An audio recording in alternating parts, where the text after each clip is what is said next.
por motivo de tópico aqui é sumamente importante.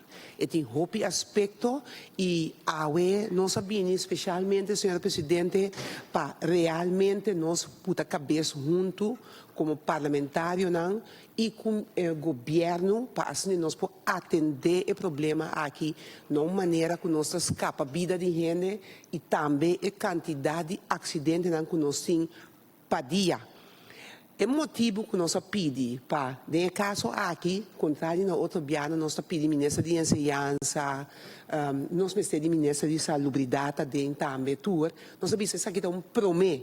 Então, no caso aqui, nós pedimos especificamente para o ministro de BPD, para motivo que ele é responsável, no momento aqui, para o Bureau Rijbewijzen. E todo é aspecto não que tem a ver com cada pessoa que tem rijbewijs ou cada que tem soro passar nos regras não conforme de nos wegenverkeersverordening que constam daarbij. Dus dat is motivo e nota perdimento de tempo para o ministro de BPD. Mas mira, ministro de BPD dentro aqui não contento que nós invitamos.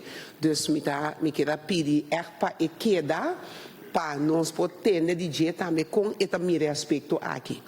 Nós pedimos para o ministro de Justiça para sobrar nós outro aspecto que nós temos que atender também com o ministro de Justiça e nós temos que papel mês para o ministro que está a pôr tudo só de marquering que não está parado em lei de nosso retorno. Que me diz realmente essa aqui é um promessa, a gente espera que nós podemos cabeça junto para nos preparar bom para nos vai reunião pública também, então binico moção e coisa bom para o governo possibilitar de